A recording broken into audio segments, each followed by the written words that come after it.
nós podemos ter a sensação de auditório vazio, mas isso não é um fato. Isso é apenas uma impressão, porque cada um de nós, com seu interesse, preenche todos os espaços que aparentemente estão vazios. Então, sejam todos muito bem-vindos e nós vamos abrir esqueci o nome do evento, né? Nós vamos abrir o nosso simpósio sobre léxico, lexicografia, terminologia e tradução. Nós tivemos a primeira edição deste evento no ano passado, no mês de dezembro, e teoricamente nós deveríamos ter a segunda edição deste evento no mês de dezembro de 2018. Mas aconteceu um acidente de percurso. O professor que vai abrir o simpósio com a sua conferência, disse que poderia oferecer para a Universidade Federal de Santa Catarina uma semana da sua vida. E já há alguns anos eu vinha insistindo: professor doutor Francisco Moreno Fernandes, venha à nossa universidade, porque eu gostaria que os nossos alunos conhecessem o senhor pessoalmente, né? Este ano a PEGET decidiu que a aula inaugural do segundo semestre seria então feita pelo professor, que nos falará agora à tarde, e graças a isso nós entendemos ser necessário tirar o simpósio de dezembro de 2018, antecipando para agosto de 2017, justamente para que nós pudéssemos contar com a fala do professor, que vai trazer para nós a experiência que ele próprio teve como lexicógrafo, né? Ele me disse que está adorando a ideia de fazer dicionário, está fazendo 5 agora. Um é muito pouco, então ele está fazendo 5 de uma vez, né? Muito divertido, quase não ocupa a vida, né? Muito bem, gente. Então, nós vamos iniciar a nossa programação oficialmente. Neste início, alguns dos professores convidados já tiveram baixa. Tivemos uma pessoa internada e a segunda desmaiou no aeroporto. Então, a programação terá alguns leves retoques. Por exemplo, hoje nós teríamos a presença também da professora doutora Maria Luísa Ortiz, da Universidade de Brasília, mas exatamente por um desses acontecimentos da vida, ela não pôde estar presente. Em seu lugar, nós vamos antecipar a fala do professor Otávio, que seria amanhã. A fala do professor Otávio vai suceder, então, a conferência do professor doutor Francisco Moreno. Eu me sinto um pouco sem graça de repetir algumas informações do currículo do professor que foram na manhã de hoje divulgadas para os que aqui estavam. Mas em respeito a este público, eu vejo que muitas pessoas não são as mesmas que estavam aqui pela manhã. Eu gostaria de dar uma pincelada, informando um pouco aqueles que não conhecem o trabalho do professor, o seu currículo. O professor doutor Francisco Moreno é doutor em Linguística Hispânica pela Universidade Complutense de Madrid. Ele também é licenciado em Ciências Políticas e Sociologia pela UNED, também de Madrid. Ele é catedrático de Língua Espanhola da Universidade de Alcalá de Henares. Foi diretor do Instituto Cervantes de 95 a 96, depois do Instituto Cervantes de São Paulo de 98 a 2001. Na verdade, ele veio fundar o Instituto Cervantes no Brasil. Na sequência, ele foi diretor do Instituto Cervantes de Chicago entre 2001 e 2005 e diretor, finalmente, acadêmico de pesquisa da Fundação Comilhas na cidade de Santander entre 2006 e 2008. E a partir de 2013, ele se tornou diretor do Instituto Cervantes na Universidade de Harvard, trabalhando no Observatório da Língua Espanhola e as Culturas Hispânicas nos Estados Unidos. Além de muitos prêmios e distinções que o professor já recebeu de algumas universidades em diferentes lugares do mundo, ele tem aproximadamente 200 publicações que reúnem livros, capítulos de livros, resenhas, muitos desses textos relacionados à dialetologia e à sociolinguística hispânicas e uma boa parte da sua produção relacionada à lexicografia e à semântica, além de uma atividade bastante intensa, inclusive como editor, na formação de professores de espanhol. Acredito que seja um resumo muito breve para o que o professor mas quem desejar conhecer profundamente o seu trabalho pode simplesmente entrar na Wikipédia, que hoje em dia tudo está lá, ele tem lá o seu artigo. Eu acho um luxo ter artigo na Wikipédia, significa que você já está globalizado, deixou de estar localizado e está universalizado, né, totalmente. E desta maneira bastante espontânea, eu gostaria então de passar a palavra para esse querido colega. Tenho certeza que esta aula, na qual ele vai recordar o trabalho que ele fez enquanto lexicógrafo deste dicionário, que muitos de nós usam no seu dia a dia, nesta aula nós aprenderemos muito sobre lexicografia, sobre a prática lexicográfica e sobre um monte de outras coisas que vão surgir nesta fala, tenho certeza. Então, tenha a palavra, colega, seja muito bem-vindo. Muito obrigada por estar conosco.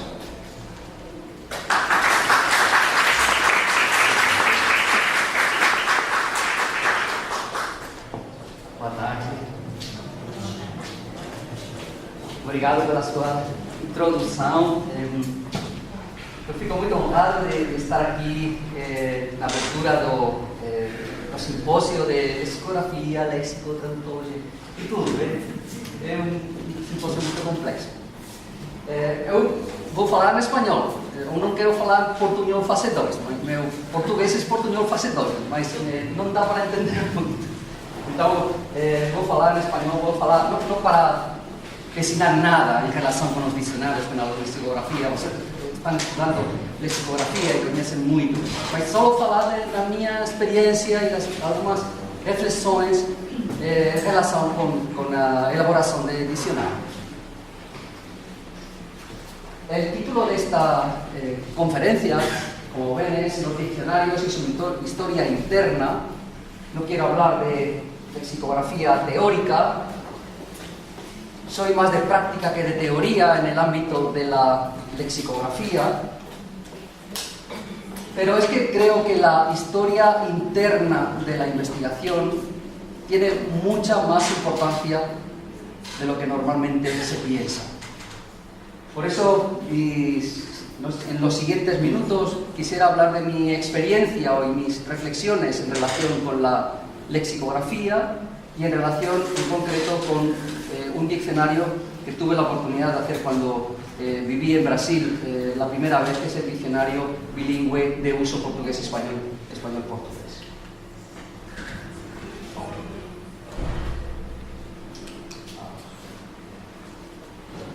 La lexicografía tiene una cara, una presentación teórica que conocen muy bien, que ha ido cambiando con el tiempo y que podríamos definir según la define el diccionario de la Real Academia Española y de la Asociación Española Asociación de Academias de la Lengua Española, en su diccionario de la lengua española, que ya no se llama diccionario de la Real Academia Española, no es el diccionario, no es el DRAE, el diccionario de la Real Academia, sino que es el diccionario de la lengua española, el DILE, donde se define la lexicografía como tienen ahí la parte de la lingüística que estudia los principios teóricos en que se basa la composición de diccionarios.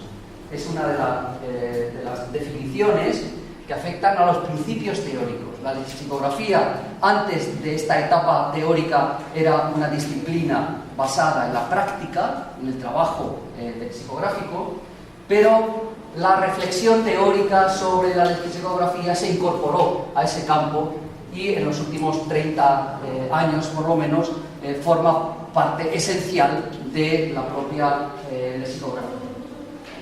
De tal modo que podemos decir que la lexicografía, por un lado, tiene un aspecto técnico, metodológico, y por otro lado tiene un aspecto lingüístico, teórico-lingüístico.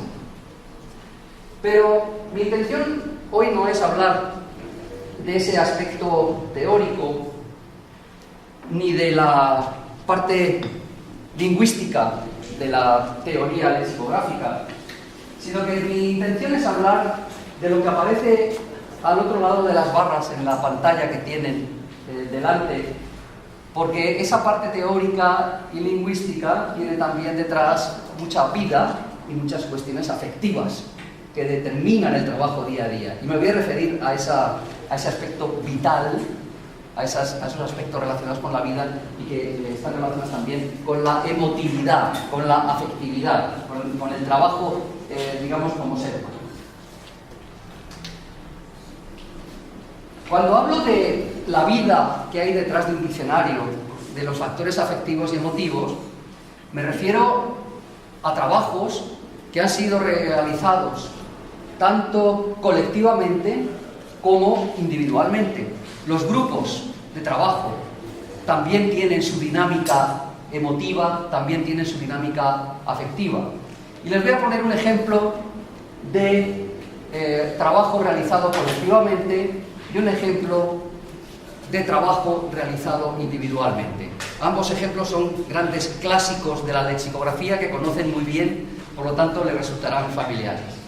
El primero al que me quiero referir es el trabajo de la Real Academia Española como empresa colectiva.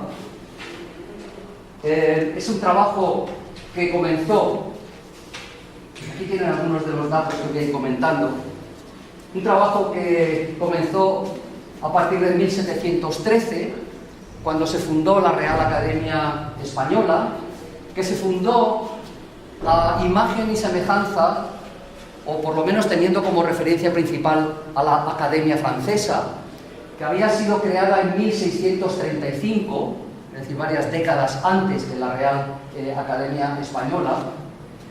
Esta Real Academia Española lo pongo como ejemplo porque fue la creadora del Diccionario de la Lengua Castellana de 1726, publicado entre 1726 y 1739. Es el diccionario conocido como Diccionario de Autoridades.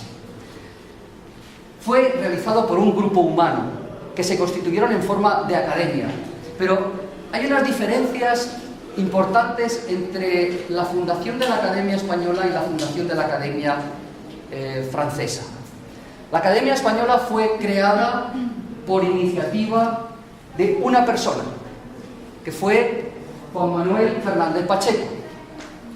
Esa persona, es el que aparece en la tercera línea, esa persona creó una tertulia de ilustrados, de intelectuales de la época que residían en aquel momento en la ciudad de Madrid, que eran considerados como novatores, es decir, interesados por las cosas nuevas, de ahí ese término de novatores.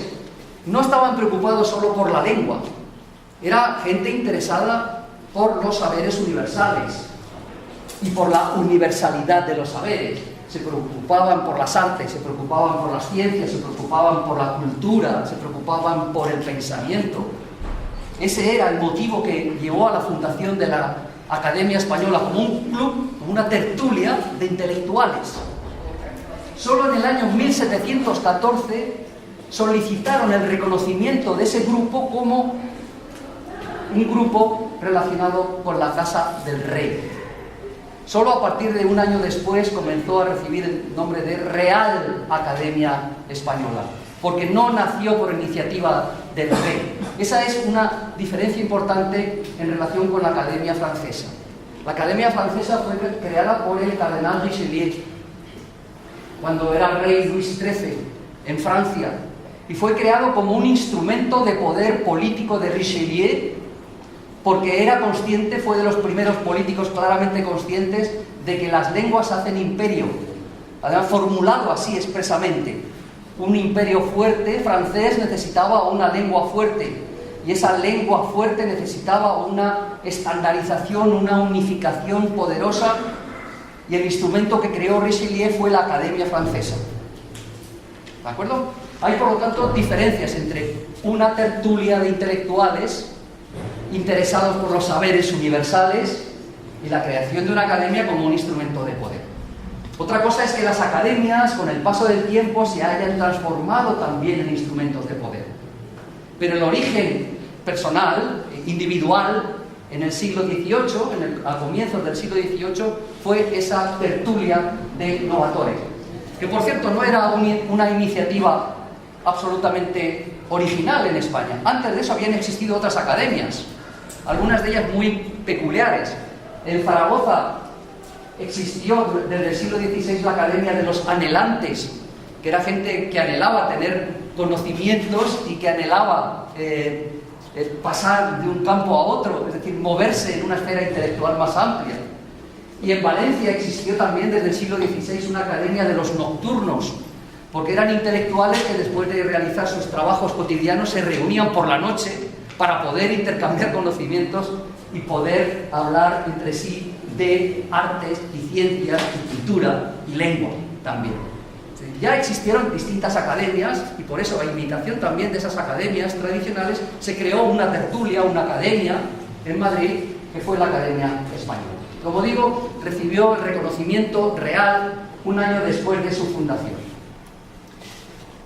Esa academia nació, como decía, esos intelectuales, esas personas, estamos hablando en definitiva de personas, nacieron por una inquietud intelectual y enseguida se dieron cuenta de que para poder ordenar los saberes era muy importante contar con instrumentos válidos que les permitieran poner orden intelectual. Ya saben que en un diccionario siempre hay un mundo o más de un mundo. Un diccionario es una buena forma de intentar ordenar y acumular y difundir saberes. Por eso propusieron desde el principio crear un diccionario como un proyecto más, el más importante, pero propusieron crear un diccionario que tuviera como fin, ese era el fin, ordenar un diccionario abundante de voces, autorizados con ejemplos de los mejores autores. Por eso ese diccionario se llamó diccionario de autoridades, porque incluía ejemplos de autores, claro en la explicación y fácil en el uso. Eso lo firmaría casi cualquier lexicógrafo del siglo XXI, ¿verdad? Buscar claridad en las explicaciones y facilidad en el uso. Es pues una historia colectiva que ha venido trabajando ininterrumpidamente desde 1713 hasta la actualidad. Ahora los trabajos lexicográficos técnicos en Madrid, en la Real Academia Española, no los realizan los académicos normalmente, porque los académicos incluyen figuras de la literatura, del pensamiento, de la cultura, no solo lingüistas. Entonces se creó un instituto de lexicografía para realizar todos los trabajos técnicos que exige actualmente la lexicografía.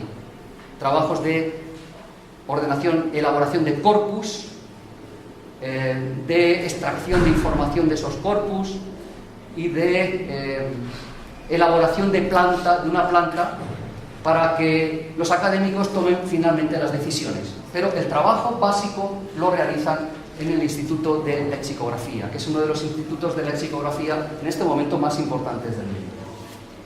Un ejemplo de historia colectiva, de historia larga, de historia humana, con unos fines determinados, que ha ido transformándose a lo largo de la historia. Y les pongo ahora el ejemplo de una empresa individual.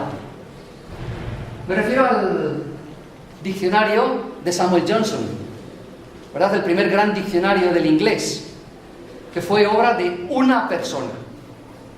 Una persona en cuanto a promotor de la idea, creador de la idea y redactor de la mayor parte del trabajo. No realizó él solo todo el trabajo de redacción, contó con colaboradores, como todavía sigue ocurriendo, pero es una obra personal de Samuel Johnson, con todas las consecuencias desde el punto de vista personal, y voy a referirme a algunas de esas consecuencias y características. Samuel Johnson, como saben, vivió a lo largo del siglo XVIII también. No estamos hablando de personas vivas, por lo tanto podemos hablar de ellos en el tono que consideremos más conveniente.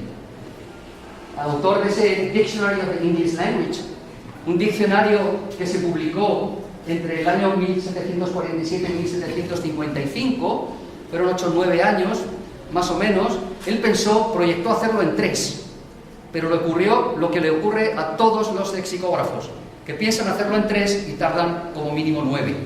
Él tardó 9 años en terminar su trabajo. Y el diccionario tiene las características que definieron a Samuel Johnson como persona. Samuel Johnson se definía como un devoto, era muy religioso, anglicano, conservador e inglés. Por ese orden. Cuando dice inglés quiere decir inglés, no escocés o galés. Inglés. Y eso se notaba en el diccionario. Todo ello se notaba en el diccionario. Que era anglicano, que era inglés, que era conservador. Por lo tanto, este diccionario es un diccionario muy humanizado, muy humano, muy reflejo de la propia persona. ¿Y en qué se ve esa humanidad? ¿En qué se ve esa humanidad? Pues, por ejemplo, que tiene bastantes errores, como los diccionarios de ahora, ¿verdad? Es raro un diccionario que no tenga errores. Es una obra humana, una gran obra humana. ¿Cómo no va a tener errores? También tenía errores. Por ejemplo, definir windward y leeward, que es a barlovento y a sotavento, o hacia el viento y en contra del viento, de la misma manera, cuando tendrían que ser opuestos. O redacta definiciones innecesariamente complicadas. Por ejemplo, la palabra red la define como algo reticulado o distribuido en distancias iguales con intersticios entre las intersecciones. Es como redundante, ¿verdad? ¿Para qué complicar tanto la definición? ¿Para qué no? ¿Por qué? Pues porque es humano. Y algunas definiciones no salieron bien, eran innecesariamente complicadas. Pero lo bueno de este diccionario y de la propia personalidad de Samuel Johnson es que él aceptaba las críticas. Una vez una señora le dijo: ¿por qué ha definido usted mal tal cosa? ¿Por qué no ha incluido tal palabra? Es lo que se critica siempre en los diccionarios. Y él dijo simplemente: ignorancia, señora, pura ignorancia. Es decir, que fue una persona, además de devota, inglesa, anglicana, era humilde, reconocía los problemas que supone hacer un diccionario. Él aceptaba las críticas y incluía muchas de sus definiciones con un carácter muy subjetivo. Como él era inglés, pues tenía aversión a los escoceses. El oath del inglés la definía como grano que en Inglaterra se les da a los caballos, ¿verdad? Algo que no tiene importancia, no ha vivido en el siglo XXI, donde la avena es orgánica y es ecológica y todo eso, ¿no? Entonces era algo que se le daba a los caballos en Inglaterra y que en Escocia alimenta a las personas. O sea, lo hacía con toda la mala intención contra los escoceses. Lo que en Inglaterra damos a los animales, en Escocia se lo tienen que comer las personas, ¿verdad? Muy humano. Es una empresa, un trabajo muy humano. Tan humano como que también en la definición que daba del lexicógrafo incluía algo en lo que todos los que hemos hecho diccionarios nos reconocemos.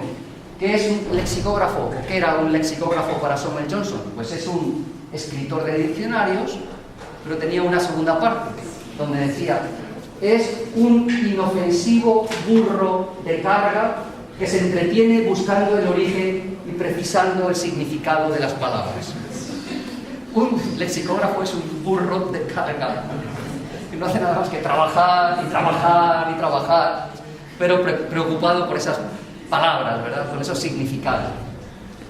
Es decir, toda esa obra lexicográfica, esa gran referencia de la lexicografía mundial, Samuel Johnson, es reflejo de una vida afectiva, de una vida personal, de la persona que han sido definida más de una vez, así lo hacía su biógrafo, como el hombre de letras más distinguido de la historia inglesa.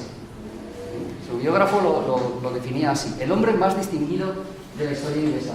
Pero fíjense cómo aparece representado en esa imagen. En las manos ¿Cómo las tiene? Porque esta persona, ese hombre más distinguido de la historia inglesa, tenía el síndrome de Tourette. ¿Conocen cómo es el síndrome de Tourette? Con tics constantes, con sonidos. No se podía mantener bien una conversación con él porque hacía sonidos guturales de todo tipo, sin control ninguno. Saben que con el síndrome de Tourette hay personas también que insultan, que dicen palabrones, ¿verdad?, constantemente. No lo pueden controlar. Y él tenía el síndrome, no podía controlar las manos, tenía además muchas manías, no podía, cuando iba caminando por la calle no podía pisar las rayas del suelo. Era una persona muy, muy especial. Pero todas esas limitaciones, esas aparentes deficiencias, no le impidieron ser el hombre de letras más distinguido de la historia inglesa. Es una historia humana que a mí me conmueve, ¿verdad? Es de una gran fuerza y es un gran ejemplo de superación de dificultades y de triunfo de la inteligencia y de triunfo del trabajo. Y la mejor muestra de todo ello es ese diccionario de la lengua inglesa. Fala muito depressa? Pouquinho. Um pouquinho. É melhor diminuir. Mais devagar. Fala para mí, sin problemas. ¿Vale? Bueno, ahora quiero hablarles de una experiencia, así me lo pidió la profesora Aya, al que le agradezco tantísimo esta invitación de poder volver a Brasil después de muchos años. Me pidió que hablara de este diccionario, del diccionario bilingüe de uso, que tiene como abreviatura el DIBU, pero si han vivido en Argentina o conocen argentinos, no se trata del DIBU de esta serie, que era una serie de los años 90, ¿verdad? Donde apareció, era la historia de una familia que convivía con un DIBU, con un dibujo animado. No se trata de este DIBU, se trata de otro DIBU, que es este, el diccionario bilingüe de uso, que tiene 2 volúmenes, de español-portugués y de portugués-español. Este diccionario tiene un lado técnico, lingüístico, lexicográfico, y tiene un lado humano, como todos los diccionarios. Y me voy a referir a ambos aspectos, sobre todo al aspecto humano, aunque no quiero aburrirlos mucho. Desde el punto de vista técnico, lingüístico, lexicográfico, si han manejado el diccionario, pues sabrán, se creó como un diccionario de nueva planta, no reproduce la planta de ningún otro diccionario bilingüe anterior. La mayoría para entonces estaban hechos en Portugal, como saben, aunque ya existían grandes diccionarios del español, del portugués brasileño, pero no había tantos diccionarios bilingües hechos desde Brasil y para el portugués brasileño. Tiene aproximadamente 10.000 entradas, no es un gran diccionario, no es un gran caudal léxico, porque tiene otros fines, como voy a ir comentando. Es un diccionario que pretende ofrecer la equivalencia semántica, pero también pretende mostrar cómo es el uso en contexto. Es un diccionario que intenta reflejar y presentar tanto lo que es común como lo que es divergente entre las lenguas. No va buscando las diferencias. Muchas veces cuando enseñamos o traducimos lenguas cercanas, lenguas hermanas, como las lenguas románicas, tendemos a dar más importancia a las diferencias que a las semejanzas. Porque nuestra preocupación está en las diferencias, no nos preocupa lo que es común. Pero hay que darle, desde mi punto de vista, tanta importancia a lo que es común como lo que es divergente. Esto tiene una manifestación en la enseñanza de la lengua. No podemos basar la enseñanza del español en Brasil para hablantes de portugués, no podemos basarla en enseñar falsos amigos o solamente en enseñar divergencias. Tenemos que presentar la lengua como es, con sus elementos comunes y con sus elementos discrepantes. Y eso se aplica, o tiene que aplicarse también, al ámbito de la evaluación. Durante varios años tuve la oportunidad de coordinar los diplomas de español como lengua extranjera, los DELE, del Instituto Cervantes y del Ministerio de Educación de España, en Brasil, y fue necesario crear programas de formación de calificadores y de examinadores, porque a la hora de calificar una prueba oral, los calificadores tienden a penalizar las discrepancias cuando están mal utilizadas, o sea, los errores, sin darle tanta importancia a los elementos comunes que están bien utilizados, sobre todo en los niveles bajos. Piensen que en los niveles más bajos es más fácil la intercomunicación entre lenguas hermanas. Entonces los examinadores, en cuanto aparece un error, lo penalizan mucho, lo penalizan demasiado. ¿De acuerdo? Eso suele ocurrir cuando son lenguas cercanas. En este diccionario hemos intentado que tenga tanta importancia la parte común como la parte divergente entre las lenguas. Le hemos dado también mucha importancia a la contextualización. Por eso la inclusión de ejemplos. Y hemos hecho el diccionario, sobre todo la parte portugués-español, pensando en que fuera útil para la codificación hacia el español. Es decir, que lo fuera utilizado por un hablante de portugués, por un brasileño, hablante de portugués, claro, para poder escribir, crear, codificar en español. No solo para descodificar, para entender lo que dice un texto que está en español, sino para que el usuario pueda tener herramientas y recursos, si no todos, algunos, para poder elaborar texto en español. Mientras que la parte del portugués es una parte que está más pensada para la descodificación por parte de los que no somos lusohablantes. Es decir, es un diccionario pensado para su uso principalmente en Brasil, ¿de acuerdo? Y para estudiantes de portugués en el extranjero que necesitan descodificar. Esa parte del objetivo del diccionario es muy importante. Si está hecho para codificar, para descodificar o para las dos cosas. Si uno quiere que el diccionario sirva para codificar y para descodificar en el mismo nivel en las dos lenguas, le puede salir un diccionario muy amplio porque necesita incluir muchísima información.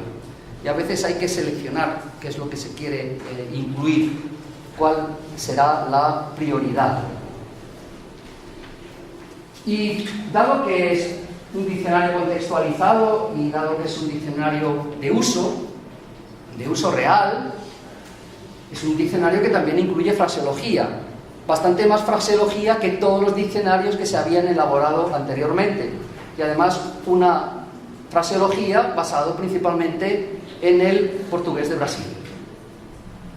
Esas son sus características principales, que en aquel momento, cuando se publicó, fueron características bastante innovadoras y que hoy van siendo bastante comunes en la mayoría de los diccionarios, porque la lexicografía tiende a aceptar, a asumir la contextualización, el uso real, los ejemplos, etcétera, etcétera.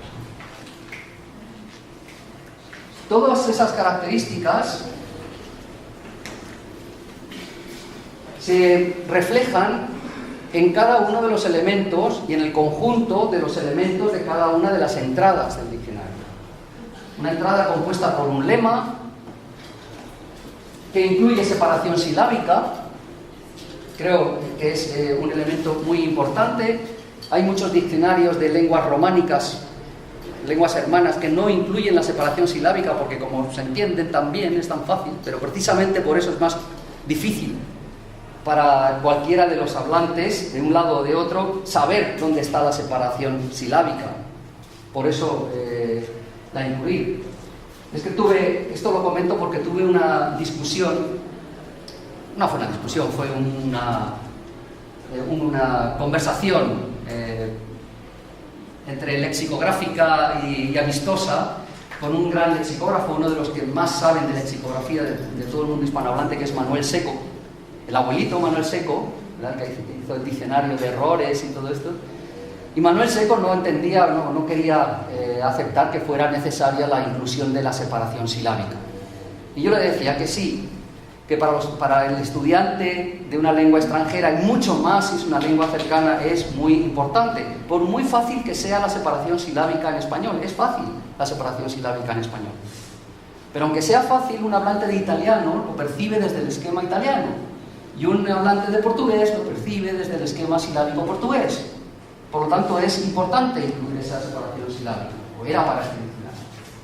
Por supuesto, también hay marcas de morfología flexiva, se indica la clase de palabra, se indica el ámbito de especialidad, se pone etiqueta de especialidad en cuanto a tecnicismos, y etiquetas relacionadas con la geografía.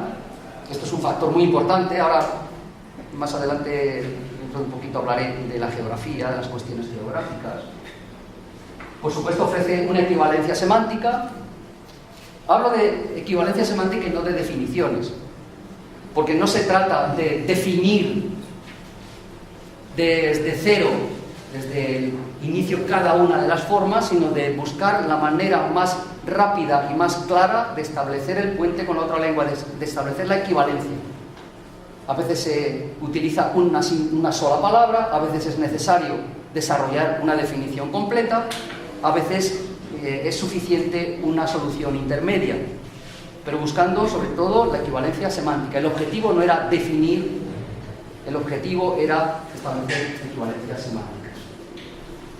Por supuesto que aparecen ejemplos, porque si no es imposible conocer cómo es el uso real, y es muy difícil ofrecer muestras de contextualización.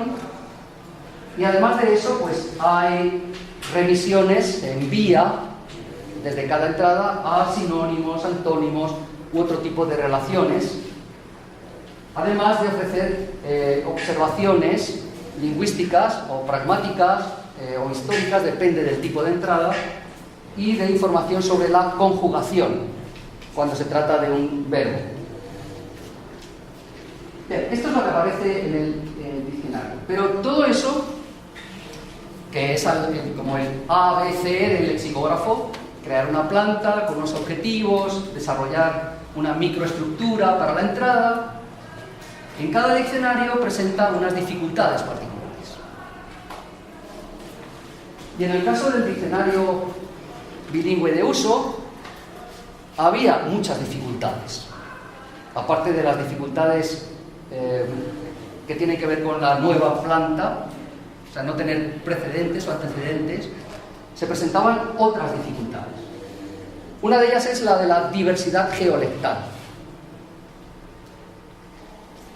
¿Por qué es una dificultad? Porque cuando hablamos de portugués no estamos hablando del portugués de São Paulo, sino que es un diccionario de portugués de un inmenso territorio lusohablante. Y cuando hablamos de español no hablamos del español de Alcalá de Henares, hablamos del español de un inmenso territorio. Luego, cuando hablamos de español y de portugués, y además queremos incluir información de uso real, ¿en qué nos estamos fijando? ¿En qué territorio? Es una dificultad importante. Porque además, no solo hay variedades diferentes, distinguiendo el español rioplatense del español chileno, del español andino o caribeño, y dentro del caribeño el cubano. No se trata solo de esas variedades dialectales, es que muchas veces se forman áreas léxicas que no coinciden con esas áreas dialectales, que son más amplias que esas áreas dialectales. Hay voces que son comunes a toda Sudamérica frente al Caribe, hay voces que México tiene en común con Sudamérica pero con el Caribe, hay veces en que México coincide con el Caribe pero no con Sudamérica. Es decir, es muy compleja la geografía lingüística del español en cuanto al léxico, y sobre todo cuando se compara con otra lengua que es compleja, con muchas variedades, ya no solo el portugués de Portugal o el español, el portugués de Santo Tomé o de Angola o de otros países, sino el propio español brasileño es muy complejo. Contrastar, poner una frente a otra esas geografías supone una dificultad muy grande.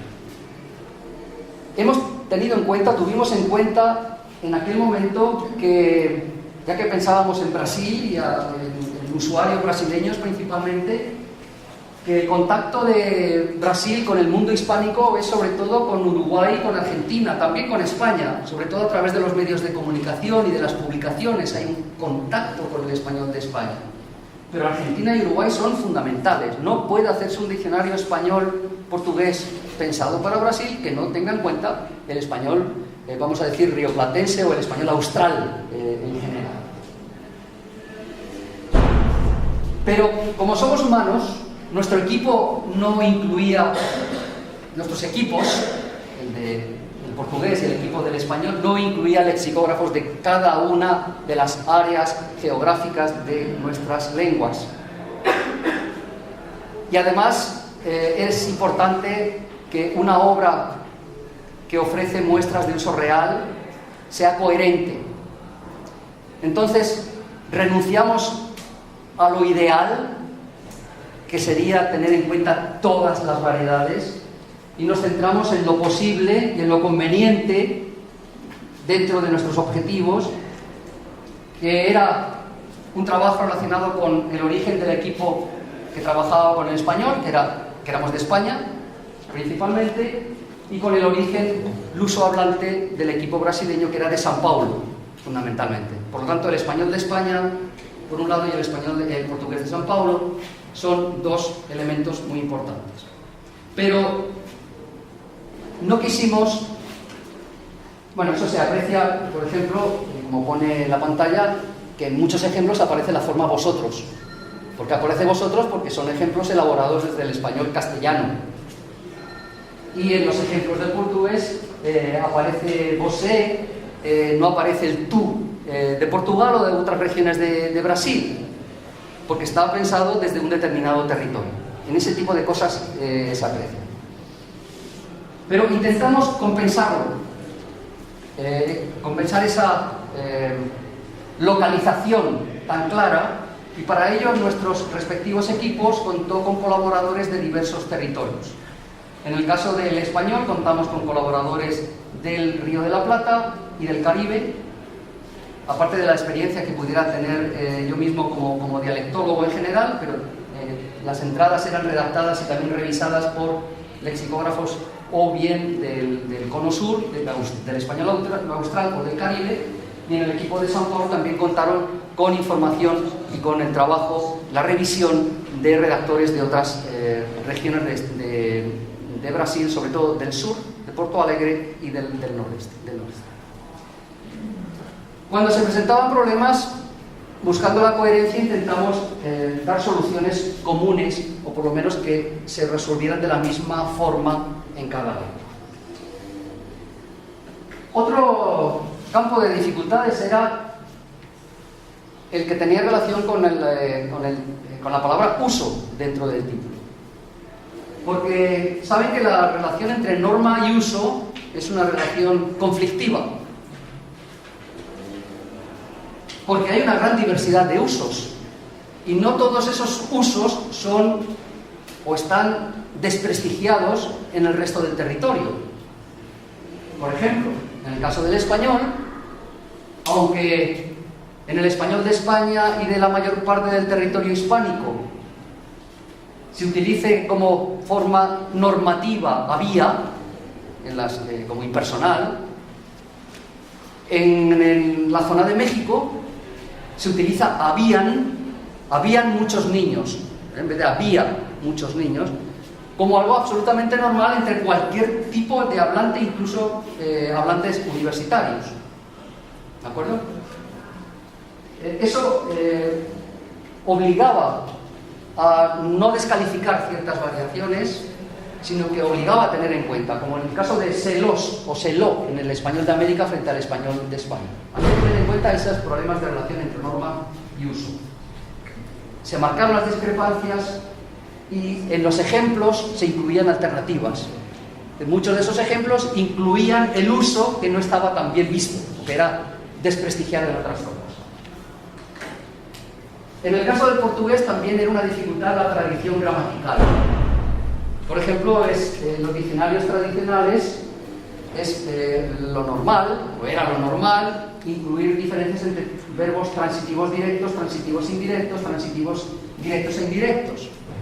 En el caso del portugués se decidió no tener en cuenta esa división tradicional histórica y simplemente se distinguió entre transitividad e intransitividad. Hay detrás un problema gramatical muy complejo, pero se tomaron ciertas decisiones que tenían que ver con romper algunas tradiciones de la lexicografía. En el lado humano, este diccionario surgió no porque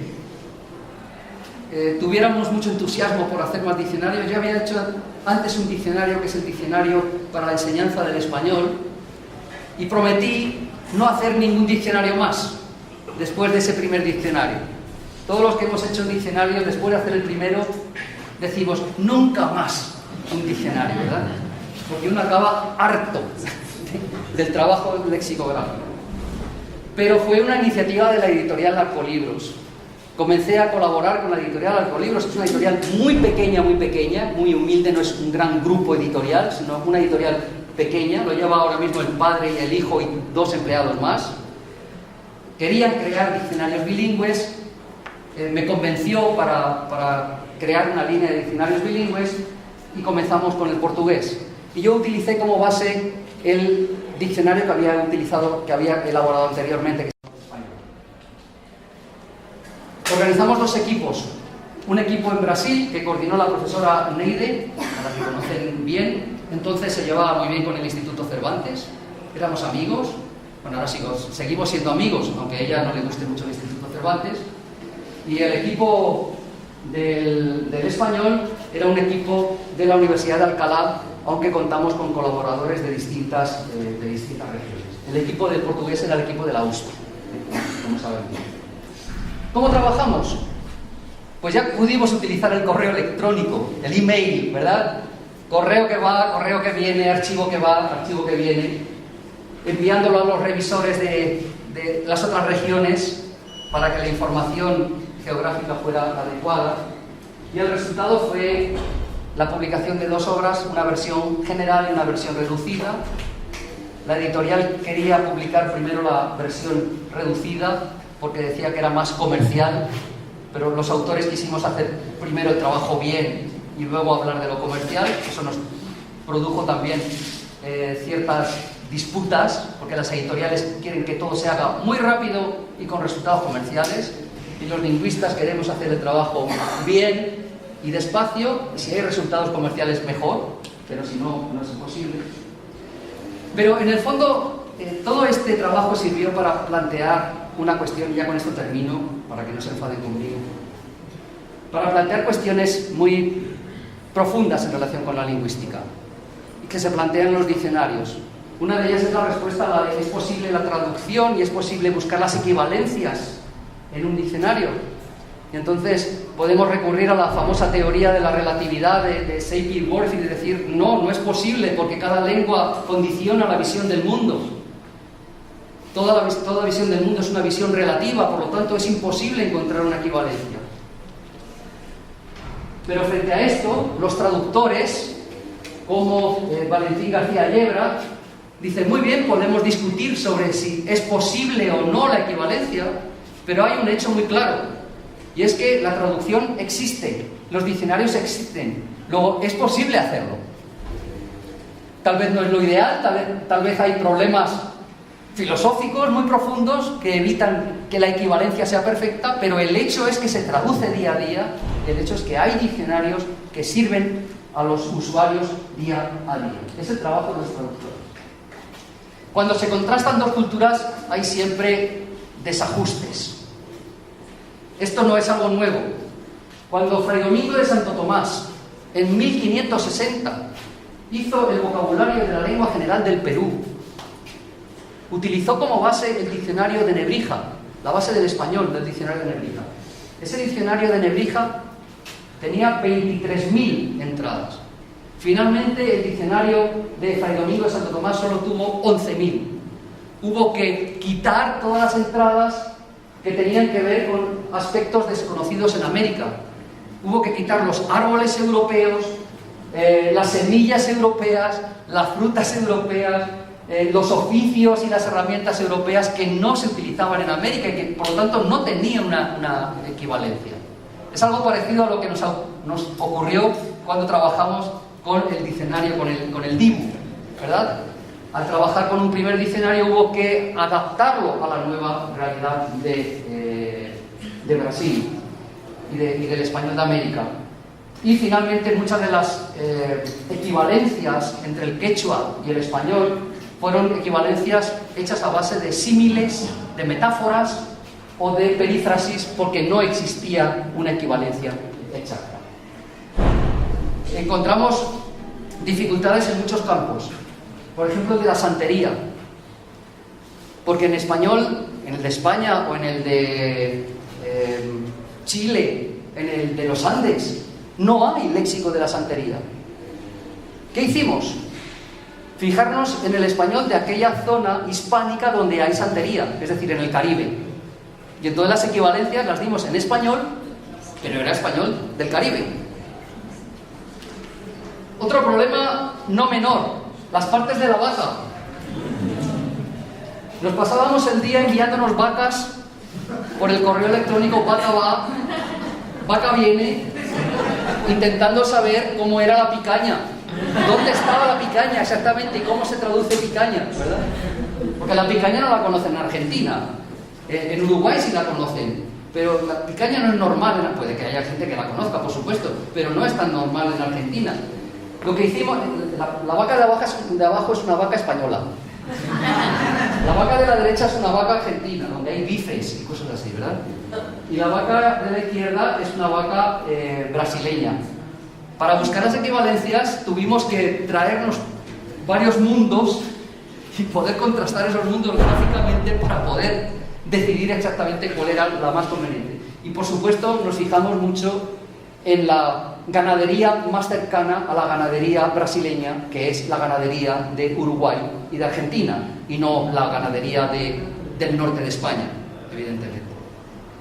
Todo intentando siempre buscando una contextualización adecuada. Y para terminar, todo ese mundo complejo de problemas filosóficos, de relatividad lingüística, de equivalencias etnográficas, hacen muy difícil el trabajo del lexicógrafo. Por eso la única manera de afrontar ese trabajo es teniendo en cuenta estos tres factores que se ven también reflejados en los trabajos de otros lexicógrafos anteriores como Samuel Johnson. Solo se puede hacer un buen diccionario, por muchos defectos que tenga, si uno le dedica profesionalidad, trabajo, y ya no caben más trabajos, ¿verdad? Pero podríamos seguir. Y sobre todo humildad. Como decía Samuel Johnson, ¿y por qué se ha equivocado? Le decía esa señora, ¿por qué se ha equivocado usted al hacer esta acepción? ¿Y por qué no ha incluido esta palabra? La respuesta es ignorancia, señora, es pura ignorancia. Los lexicógrafos tenemos que ser humildes porque nada hay perfecto. Termino con esta frase de Samuel Johnson que decía, los diccionarios son como los relojes. El peor reloj es mejor que ninguno. Pero del mejor reloj uno no puede esperar que sea del todo preciso. Bueno, esto es una frase anterior a los satélites, donde ahora los relojes van todos, ¿verdad? Se conectan con el satélite, pero en vez de poner relojes pongan personas o seres humanos. Los diccionarios son como los seres humanos, como las personas. La peor persona es mejor que ninguna persona, pero la mejor persona uno puede esperar que no sea del todo perfecta. Así somos los lexicógrafos, imperfectos, y debemos ser humildes. Nada más, muchas gracias.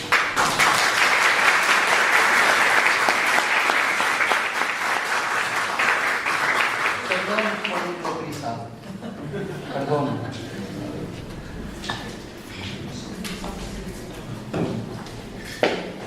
Eu gostaria de agradecer imensamente ao professor Francisco Moreno Fernandes por essa aula, para mim, encantadora, porque eu estou na minha praia, mas eu creio que para muitos também encantadora. Muitos estudantes da PEGET, no presente momento, estão se iniciando como lexicógrafos. Coitadinhos, né? Vão sofrer bastante, mas é curioso. Nós sofremos e quanto mais nós apanhamos, mais nós gostamos, né? É muito curioso. Eu gostaria de dizer aos participantes do Ciletrade que, se vocês concordarem comigo, nós não vamos fazer perguntas ao professor. Eu vou explicar por quê. Primeiramente, ele veio dos Estados Unidos ontem e numa viagem excepcional, ele gostou muito da viagem, então a viagem durou 30 horas. Em segundo lugar, hoje pela manhã, ele foi o conferencista, falou e ele foi muito explorado pela audiência. Tendo falado, estando já bastante cansados, nós demos uma comidinha meia boca para ele, trouxemos ele, levamos o professor para tomar uma vacina. Ele tomou a vacina e, sem poder ter direito a descansar, nós o trouxemos para cá. Ele andou bastante aqui pelo campus tentando resolver o problema e ele acabou de dar esta aula magistral para nós. Então, se vocês concordarem comigo, nós vamos dispensá-lo das perguntas para que ele possa se sentar um pouco e sentir a dor da vacina, né? Ele teve que se vacinar contra a febre amarela, porque amanhã ele vai descansar, mas no sábado ele vai viajar para Belém. De Belém ele irá a Bragança para a segunda parte do evento, onde nós vamos sacrificá-lo um pouquinho mais, né? Ele vai falar lá para os colegas do outro lado do Brasil sobre um terceiro tema que ele preparou para esta ocasião. Então, eu só quero agradecer ao professor, estou encantada, porque eu conheço bem o dicionário, o lado humano mais ou menos, né? E foi interessante ouvir da sua própria boca coisas que nós lemos na introdução do dicionário, que não é vivo, assim é mais vivo, tem toque. Então, muito obrigada, professor. Nós estamos encantados com a sua presença.